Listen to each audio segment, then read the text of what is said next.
तो बेटे ये बुक निकालते जाएं अपनी अपनी, शाबाश।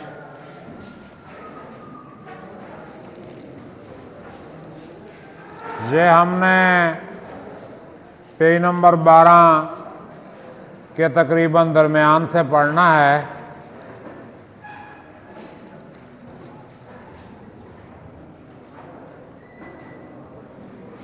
इस जबिली मेरो मोहब्बत का मुक्तदा था। मुक्तदा का मतलब तकाजा, रिक्वायरमेंट, कि वो अपने रफ़ीकों, साथियों, नौकरों और लगे बंधों को, लगे बंधों मीन्स करीबी ताल्लुक़ वाले लोगों को, ताबा मकदूर जितनी उनकी ताकत थी उम्र भर अपने साथ निभाना चाहते थे। जिस शख्स के कदम उनके यहाँ जम गए, फिर ना वो उसको अपने पास से जुदा करना चाहते थे और ना वो उनसे जुदा होना चाहता था। अव्वल तो वो किसी की शिकायत सुनते ना थे, और अगर कोई किसी मुलाजिम की शिकायत करता तो उसका कुछ असर ना होता था। उनके एक कदीम मुलाजिम की, पुराने मुलाजिम की, लोगों ने उनसे बारहा शिकायत की, मगर वो किसी तरह उनके दिल से ना उतरा।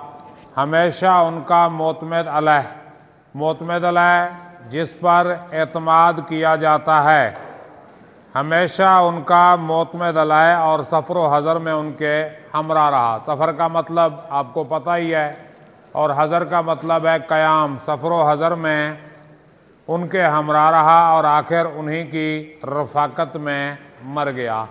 रफ़ाकत का मतलब उन्हीं के साथ में सैर चश्मी और फ़राग हौसलगी। सैर चश्मी का मतलब खुला जहन, फ़राग हौसलगी आला किस्म का हौसला सर सैयद के ख़ास औसाफ में से थे। उन्होंने अपनी कमाई से न कभी माल जमा करने का इरादा किया और न औलाद के लिए कोई जायदाद खरीदी, बल्कि जो कुछ कमाया उसको या अपनी ज़रूरी आसाइश और सच्ची इज़्ज़त और नेकनामी के ज़राए में सर्फ़ किया, या कुंबे की खबरगिरी, मुस्तहिकों की इमदाद, औलाद की तालीम, मुल्क और कौम की भलाई और मज़हब की हिमायत में उठाया।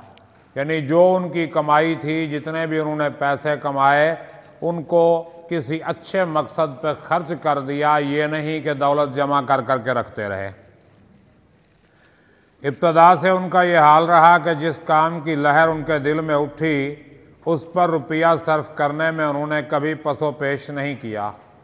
वो अपने खाने पहनने के अखराजात में तंगी कर सकते थे और करते थे, मगर अपने शौक़ के कामों में उन्होंने कभी मुज़ायका नहीं किया। शौक़ के काम यानी जो उन्हें शौक़ था, जो काम वो करना चाहते थे, उन कामों में उन्होंने कभी मुज़ायका नहीं किया, कभी उन कामों में रुकावट नहीं डाली, बल्कि किया।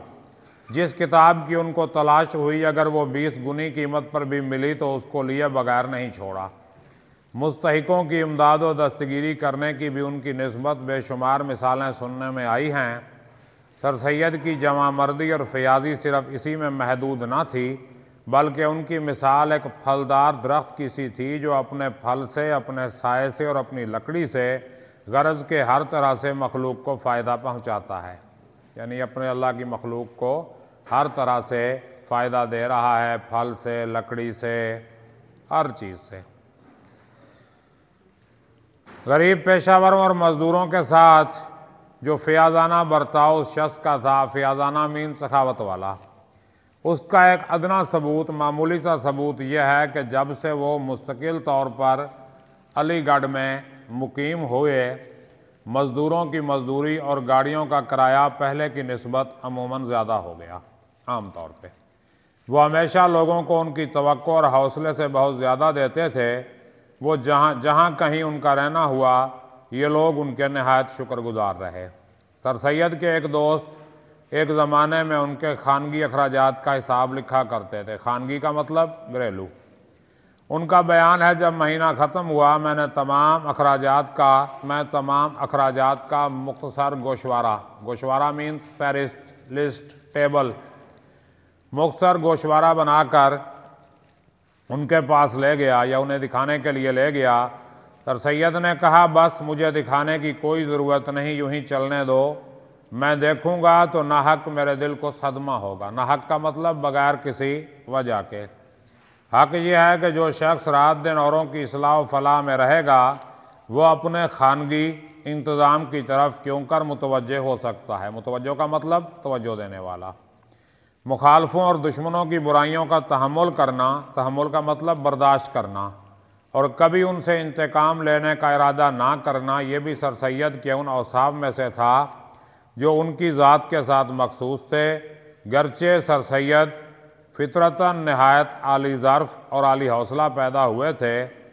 आली ज़र्फ़ बड़े ज़र्फ़ वाले, बड़ी हिम्मत वाले।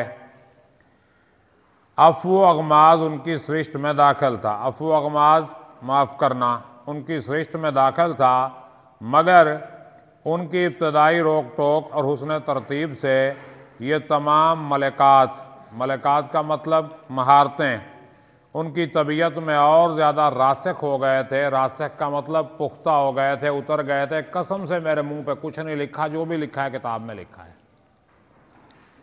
आपसे गुजारिश कर रहा हूं बेटा, किताब नीचे है, मेरे मुंह पे नहीं है। हाँ, ये जो किताब की बजाय मेरा मुंह देख रहे हैं ना बेटा, इस पे कोई खास चीज़ नहीं लगी हुई जिसे आप देख रहे हैं। किताब की तरफ देखें। हाँ,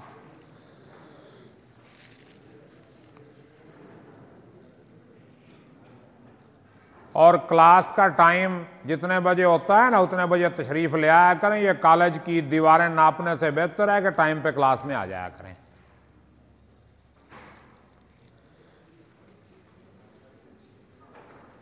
नेक और आकिल माँ ने बेटे के दिल में यह बात डाली थी कि सबसे बेहतर तो यह है कि बुरों की बुराई से बिल्कुल दरगुजर की जाए। दरगुजर का मतलब माफ़ किया जाए। बुरों की बुराई से बिल्कुल दरगुजर की जाए, और अगर बदला ही लेने का ख्याल हो तो उस बड़े और ज़बरदस्त इंतकाम लेने वाले के इंसाफ पर छोड़ देना चाहिए। उसी ने लड़कपन में यह सबक पढ़ाया था कि बुराई करने वालों के साथ बुराई करना खुद अपने आप को वैसा ही बनाना है।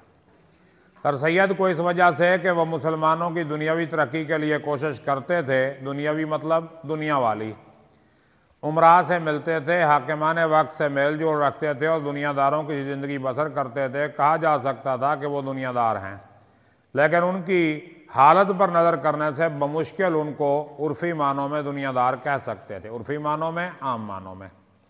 यह शख्स अपने फ़राइज़ के सिवा जिनको वो अपने ऊपर लाजिम समझता था, दर हकीकत किसी चीज़ से ताल्लुक़ ना रखता था, बावजूद वो कतई मायूसी के जो उसको मुसलमानों की तरफ से थी। कतई मायूसी का मतलब आखिरी मायूसी, हतमी मायूसी, बिल्कुल कोई उम्मीद नहीं इनकी,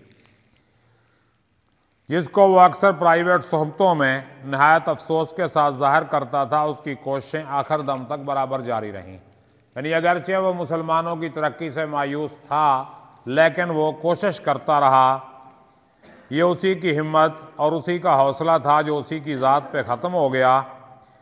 वो उन लोगों में से ना था जो लोगों को दुनिया से नफ़रत दिलाते हैं और ख़ुद माल और दौलत जमा करते हैं, बल्कि वो शख्स था जो एक उम्मीद मौहूम, हल्की सी उम्मीद पर कि शायद कौम दुनियावी ज़िल्लत से निकले, अपना धन तन मन सब कौम पर कुर्बान कर गया।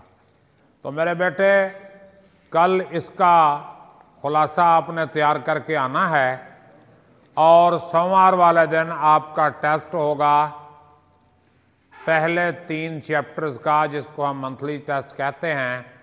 और बेटे, कल भी हमने पढ़ा और आज भी हम पढ़ रहे हैं, और तादाद माशाल्लाह आपकी काफ़ी है। और कल मैंने लिखवाना है तो यहाँ बंदे नज़र नहीं आएंगे। तो बेटे, ये कोई तरीका नहीं है कि पढ़ने के लिए आप आ जाएं और लिखने के लिए ना आए। पेपर में क्या करेंगे? यहाँ लिखने की प्रैक्टिस होगी तो पेपर में जाकर कुछ करेंगे ना। जब यहाँ लिखने की प्रैक्टिस नहीं होगी तो पेपर में जाकर दुआएं देंगे। और ख़ास तौर पे ये जो दोबारा फर्स्ट ईयर में तशरीफ़ ला रहे हैं ना, ये अपने मुफीद मशवरों से नए बच्चों को महफूज रखें। ये मैं गुजारिश करता हूँ उनसे कि ये जो अपना 1 साल का तजुर्बा है ना, जिसके बाद आप जलील होकर दोबारा फर्स्ट ईयर में तशरीफ़ ले आए हैं, ये इन नए बच्चों के साथ शेयर करने की जहमत ना करना। और आप भी बेटा जो है ना, इनको बुजुर्ग समझ के अपने जो है ना मशवरे इनसे ना लीजिएगा। आपके बुजुर्ग हम मौजूद हैं। कोई मसला हो ना आपको तो ये बड़े बुजुर्गों से रब्ता करें, इन्हें बुजुर्ग ना समझना। ये सिर्फ उम्र में बड़े हुए, अकल में बड़े नहीं हुए। तो इसलिए मेहरबानी फरमाएं, कोई सवाल कोई बात आपके जहन में आती है तो पूछ सकते हैं, वर्ड मीनिंग्स के अलावा, जो वो किताब में लिखे हुए हैं।